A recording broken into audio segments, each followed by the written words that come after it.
앞으로 미국에 입국할 의사가 있는 분들은 이 영상을 참고하시기 바랍니다. 푸른 눈의 외국인이 CIA에 신고한다고. 탄핵 찬성 집회에 참여한 인정사진을 SNS에 올렸다가 미국 입국이 거부된 사례가 속출하고 있네요.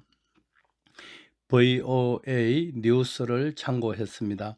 미국은 한국 대통령 탄핵이 한반도 안보 위협 상태로 보고 있습니다.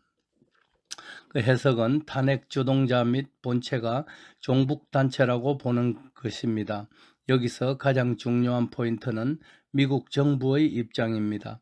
첫째, 윤석열 대통령 탄핵을 안보적 위협으로 분류하고 있습니다.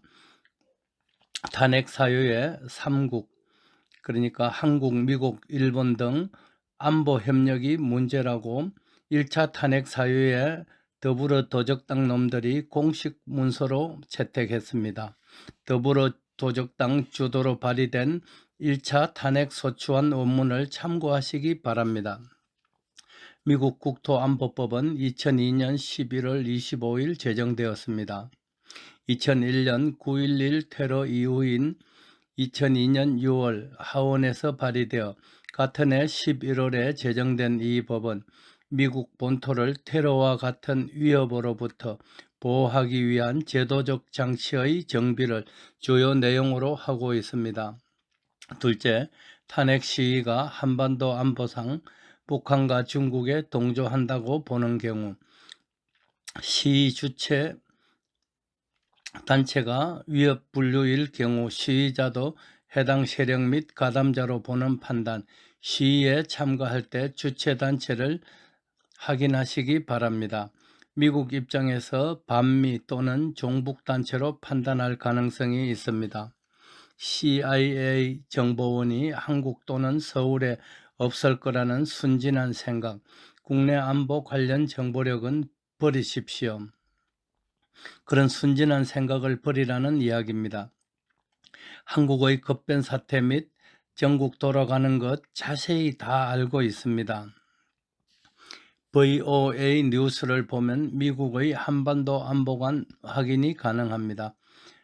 코로나 시기 중국을 비판하는 외국 유튜브나 크리에이터를 중국 국내법으로 처벌합니다. 그러니까 중국 가서 갑자기 체포될 수 있다는 얘기지요. 개인의 SNS 및 행적 자료를 일일이 본다는 점을 기억하셔야 합니다. 글을 지워도 소용없다고 합니다. 서버에 기록된 데이터는 삭제되지 않고 일정 기간 보관되고 미국 중앙정보국 CIA, 그러니까 국토안보부입니다. 국무부 정보 공유 및 데이터가 취합되고 있습니다. SNS 보관 기간은 약 5년, 단 이번 탄핵 사태로 새로운 기준이 만들어진 것 같습니다. 해석에 따라 다르지만 잘못하면 일부 친북 좌빨 정치가와 자녀들은 영원히 미국 입국 불가당할 수도 있습니다. 미국 비자는 신청자의 상황에 따라 다양한 이유로 거절될 수 있습니다.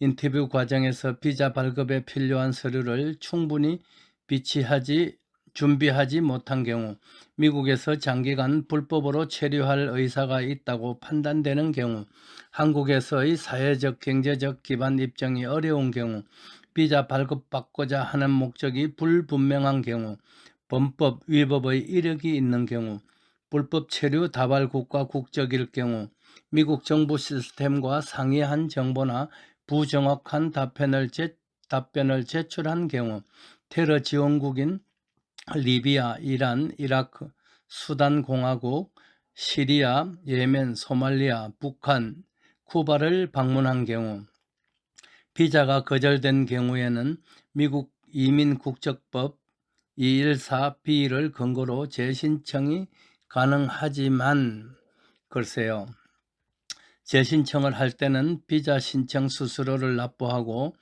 인터뷰를 예약한 후 새로운 비자 신청서와 필요한 서류를 다시 제출해야 합니다.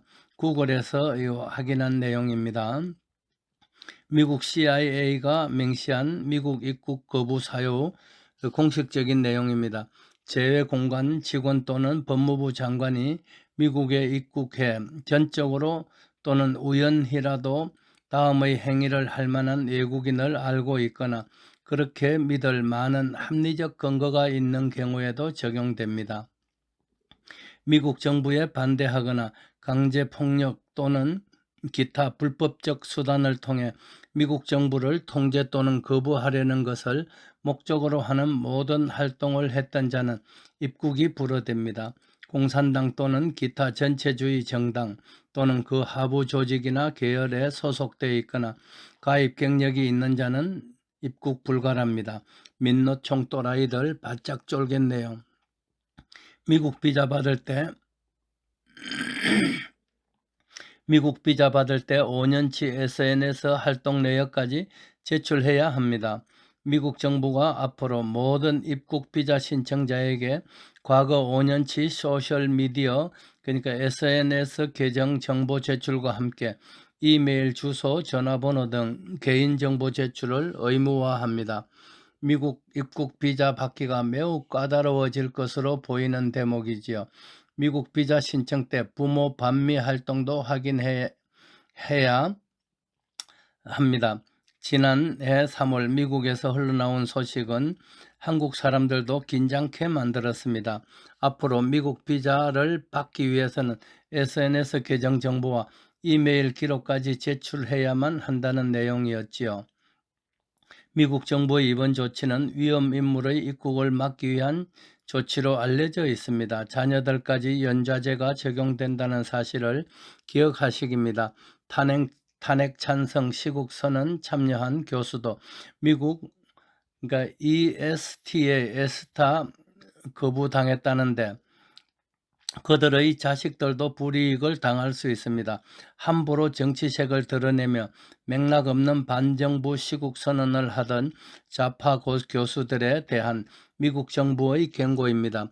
윤석열 대통령 탄핵을 주장하는 반미 시국 선언에 참여한 대학 교수들이 미국 입국 에스타 비자를 통과하지 못하고 비자 발급을 거부하는 사례가 속출하고 있습니다. 이것은 파이낸셜 투데이에서 확인한 내용입니다. 멍청내 이놈은 금배지를 달았음에도 20여 년 전 주한 미국 대사관저 방화 사건으로 미국 정부로부터 입국이 거부된 대표적 사례입니다. 이놈은 김일성 주체 사상에 대한 책자를 복사, 반포 및 주한 미국 대사관저의 무단 침입, 방화를 시도하기도 한 무식쟁이 밥사위원장입니다. 감사합니다. 윤석열 대통령을 탄핵시키려는 더불어 도적당 놈들은 앞으로 단 한 놈도 미국에 갈 수 없을 것입니다.